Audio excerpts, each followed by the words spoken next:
Hi, Spooky Fires! Queen here. Siguro iba naman na sa inyo, kilala ako. Kasi may mga na-record na rin ako dito sa page na to. At bago ang lahat, gusto ko munang magpasalamat sa admin ng page na to sa pagbibigay sa akin ng oportunidad na maging parte ng channel na to. Di pala page, sorry. Channel. Yung channel na to. Kung natatandaan nyo, yung last na record ko is yung Ole, Look Up, or Wag Kang Titingala. So that was more than a week ago na siguro. So kung iba sa inyo nagtataka kung bakit, kasi ayun, na-open na naman yung pangatlo kong mata. Well, hindi naman siguro dahil sa pagre-record ko kasi nakakakita naman na talaga ako dati pa nung bata ako. Pero kasi dito sa bahay, meron na talaga pero medyo tumigil na sila. So nung nagre-record kasi ako ng Ole, nasa may kusina namin ako, doon ako nakaupo habang nagre-record. Nakabukas yung pinto nitong kwarto, which is kahit na nasa kusina ako, tanaw ko naman. So, nung nagre-record ako nga, nakita ko sa gilid ng mata ko na parang may naglalakad dito sa kwarto. Nakita ko sa gilid ng mata ko, naka-itim siya na palda. Tapos, well, hindi ko naman nakita ng buo yung niya, katawan niya o siya mismo, parang kalahati na lang kasi syempre maliit lang naman yung pinto namin. Hindi ko naman kita lahat ng buong kwarto namin. Ayun, medyo natakot ako or kinilabutan ako sa nangyari na yon, kaya medyo huminto muna ako. So, yun guys, huwag kayong mag-alala, marami pa naman ako makukwento sa inyo tungkol sa mga experiences ko tungkol sa mga supernatural na mga bagay. Hindi lang sa multo, pati na sa engkanto. So guys, ito na, may susunod ulit ako na i-record para sa inyong lahat to. Ayun, sana mag-enjoy kayo mga ka-spooky fires.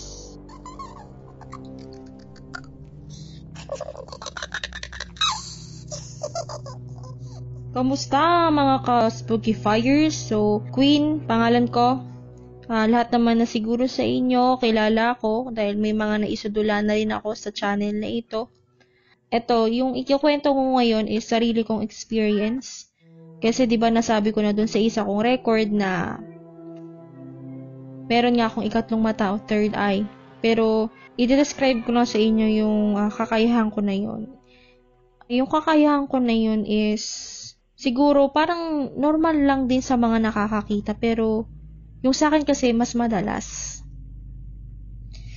Ako yung taon yung na parang hindi ako makakakita kung hindi sila magpapakita sa akin. At hindi ako katulad ng iba na pag gusto nila makakita o makaramdam ay magagawa nila. So hindi po ako ganun, hindi po ganun kalakas yung kakayahan ko o kakayahan ng third eye ko. So, yung ikukwento ko ngayon nga ay sarili kong experience. So, way back 2010, yeah. So, high school pa lang ako nito.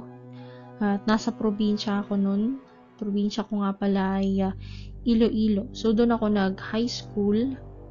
So, kasi alam naman natin sa probinsya, hindi naman katulad dito sa syudad na lapit-lapit ang bahay. Ang bahay po namin sa probinsya ay nasa gitna ng bukid o nasa baba ng bundok. So, tapos yung nasa taas ng bundok is yung mga paaralan at yung kalsada. Yung gabi na yun, it was December. Naalala ko, December siya. May practice kami ng sayaw. Parang festive dance ganun. So, yung nanay at kapatid ko, sinundo ako siguro mga 12:00 na ng gabi kasi nga mag-isa lang akong uuwi ng bahay namin at mahaba-haba pa yung lalakarin ko o bababain ko ng bundok para marating yung bahay namin. So, ang tanging ilaw lang nag-iilaw lang sa daan namin para makita namin yung dinadaanan namin is yung flashlight na dala namin. O minsan ang ginagamit namin is yung mga dahon ng nyog, tapos parang ginagawa naming sulo. So, ganun.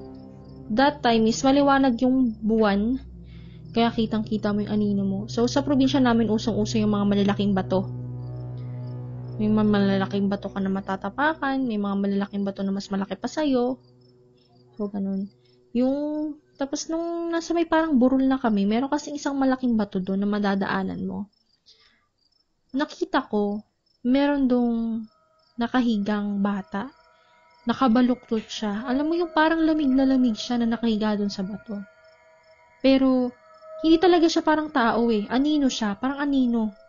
Tapos, yung nanay at kapatid ko, nauna na sila. Tapos, ang ginawa ko, tinapak-tapakan ko. Sabi ko, ano ba to? Totoo ba to? Tapos, tinapak-tapakan ko siya, pero hindi siya gumagalaw.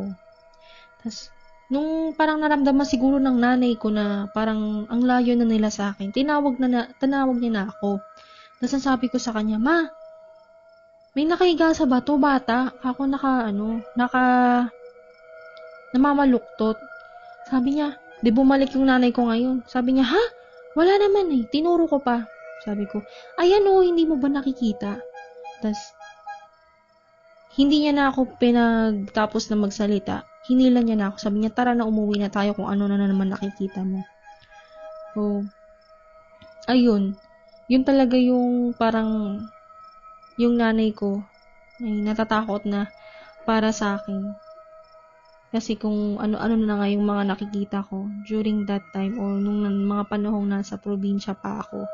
At alam naman natin, siguro naman na may mga iba namang tayong mga tagapakinig na mga taga-probinsya o mga probinsyana. Kadalasan sa atin naniniwala tayo sa mga aswang. So yun, may mga experiences din ako na ganun nung nasa Iloilo pa ako. Isa yun sa mga rason kung bakit dinala ako ng nanay ko dito pabalik sa Maynila. So isa lang yun sa experiences ko. Marami pa ako ikukwento sa inyo. Siguro yung iba sa inyo is hindi nakakatakot. Pero gusto ko lang din mag-open up ng mga sarili kong experiences sa inyo. Kung naman ako pipiliin ko ba kung ano yung mas nakakatakot. So, gusto ko sa ikwento sa inyo lahat ng mga experiences ko. So, sana nag-enjoy kayo sa storya na ito. At no worry, meron pa tayong susunod. Marami pa po akong baon, marami pa po akong nasa bag na kwento na galing mula sa akin. Maraming salamat at God bless you all. Kung gusto mong updated ka sa lahat ng bagong videos, click na ang subscribe button at notification bell. Maaari ka ring makatulong sa channel sa pagpunta sa Patreon page, yung link nasa description, kung saan pwede ka magpadala ng pera sa channel. Maski $1 or 50 pesos per month napakalaking tulong na po.